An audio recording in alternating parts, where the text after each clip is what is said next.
Olá, está no ar o nosso boletim de notícias. Fique agora muito bem informado sobre os principais impactos da pandemia em todo o Brasil.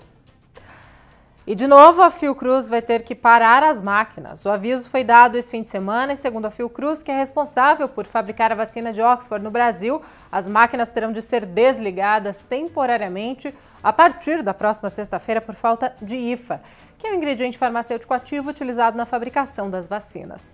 Lembrando que em maio a fabricação também teve que ser interrompida por alguns dias por falta de matéria-prima. A diretoria da Fundação atribui as pausas na produção à crise mundial de IFA, que também está em falta em outros países. Lembrando que a Fiocruz ainda espera 4 lotes de IFA relativos a junho e julho. Juntos, eles devem gerar mais de 20 milhões de doses, que por conta dessas interrupções serão entregues com atraso no cronograma inicial. E o relator da CPI da pandemia, o senador Renan Calheiros, enviou uma carta aos jogadores da seleção brasileira solicitando que eles não joguem o torneio.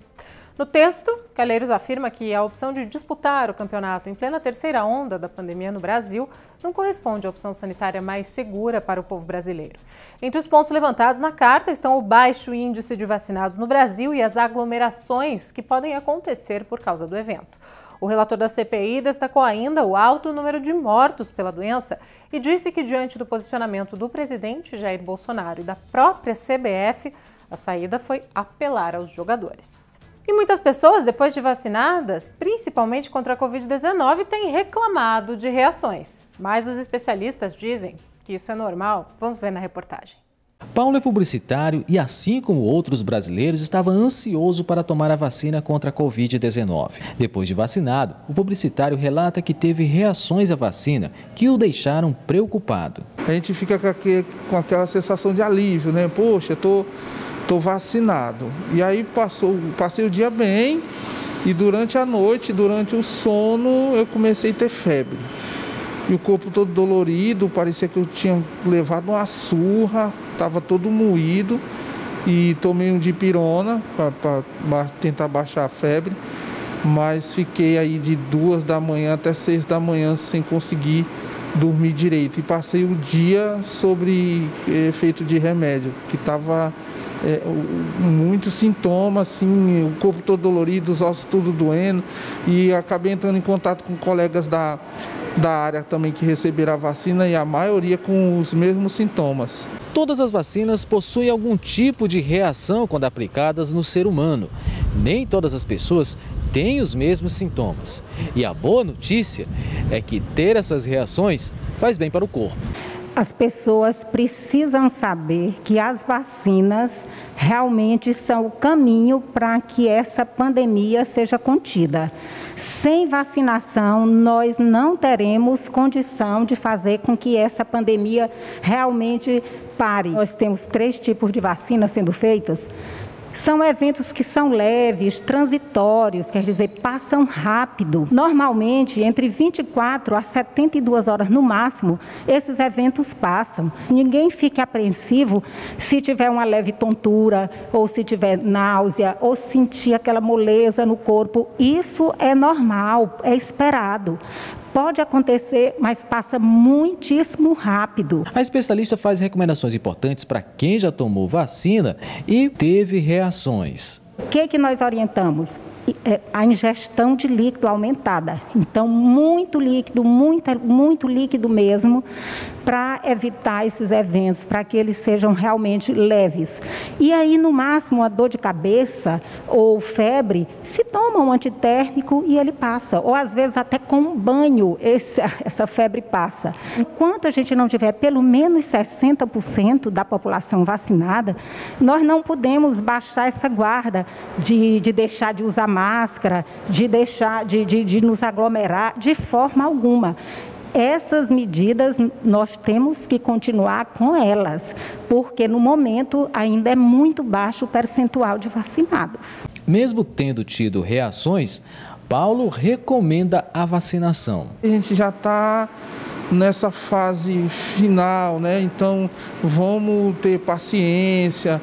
A vacina está chegando para todo mundo, então eu recomendo sim você receber a vacina. E o PRONAMP, o Programa Nacional de Apoio às Micro e Pequenas Empresas, foi transformado em uma política permanente.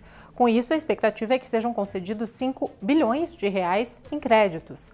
Mesmo assim, empresários já estão sobrecarregados com a crise econômica imposta pela pandemia e agora se preocupam ainda mais em como vão pagar os empréstimos. A reportagem é da Rede Minas. O cenário deste restaurante na região centro-sul de Belo Horizonte seria totalmente diferente se não fosse pela pandemia. As cadeiras não estariam vazias e dificilmente haveria todo este silêncio. Antes, quando a vida era normal, o Marcelo atendia em média 250 pessoas por dia. Hoje, de acordo com o empresário, movimento bom significa atendimento de no máximo 60 clientes. Infelizmente, nós fechamos uma casa, nós tínhamos 2, eram 15 funcionários. Hoje nós temos somente 3 funcionários, 3 colaboradores na equipe. A baixa demanda trouxe graves prejuízos ao negócio. E diante dessa situação foi preciso pensar o que fazer e a que recorrer. O alívio só chegou com os programas de auxílio do governo federal e estadual para os empresários. No caso do Marcelo, foram 3. Eu sou um dos poucos que conseguiu via governo, tanto o PRONAMP e no estado o BDMG. Então isso me salvou, me ajudou muito. Eu lancei mão também com relação à redução, à suspensão de contrato de trabalho e eu tenho certeza absoluta que eu não estaria com o meu negócio hoje funcionando se não fosse essas vias de empréstimo que eu tive. Se não fosse o PRONAMP, o Programa Nacional de Apoio às Micro e Pequenas Empresas, e o BEM, Benefício Emergencial de Conservação do Emprego e da Renda, que permite a suspensão de jornada de trabalho e redução salarial, muitos empresários, principalmente do setor de serviços e comércios, já teriam fechado as portas por definitivo. Porém, depois de um pequeno refresco, chega a conta.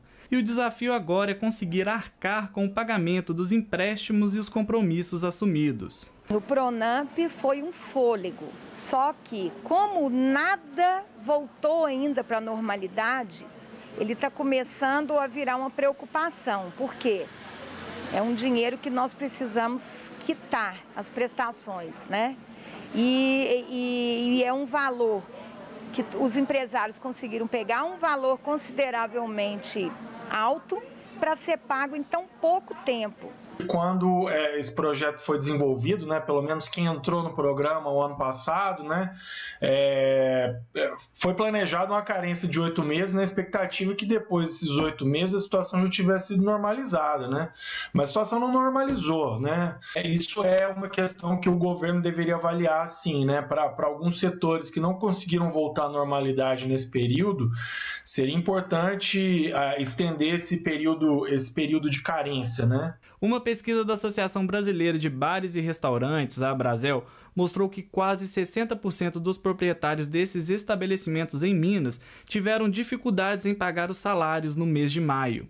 Aluguéis, fornecedores, salários, impostos, e são muitos compromissos que nós temos. Então, como nós ainda não conseguimos voltar para a normalidade das nossas vendas, as nossas contas já voltaram ao normal, né? Então a conta realmente fica difícil de fechar. 58% dos empreendedores não estão conseguindo pagar o salário dos seus funcionários em dia. Isso é muito grave, pois são famílias que estão deixando de ter condição de se alimentar. 83% do setor está operando em prejuízo, não consegue nem mesmo saldar as suas dívidas. Então, o que a gente precisa nesse momento, da parte do governo, da aprovação da criação do Fundo Garantidor para Negativados. O Fórum Permanente de Micro e Pequena Empresa já apresentou uma minuta de um projeto de lei para a criação específica de um empréstimo que faça com que os empreendedores possam limpar o seu nome. O BEM já voltou ativo em maio, depois de um longo período suspenso. Para se ter uma ideia da importância do benefício, somente no primeiro mês, quase 2 milhões de acordos foram firmados em todo o país. Minas Gerais foi o segundo estado com maior adesão, com 205 mil negociações. E agora, com a sanção do PRONAMP pelo presidente Jair Bolsonaro, o programa se torna uma lei permanente no Brasil. Porém, para o especialista, nenhum desses auxílios deveriam ter sido interrompidos no início deste ano. Isso é muito grave, né? Isso deveria ter sido mantido. Muitos empregos foram perdidos, muitas empresas foram fechadas porque não teve apoio governamental nesse momento tão duro da pandemia que foi essa segunda onda que a gente teve. E o nosso boletim de notícias fica por aqui. Lembrando que você segue, é claro, muito bem informado ao longo da nossa programação, por isso não saia daí, fique com a gente, é claro, se possível, fique em casa.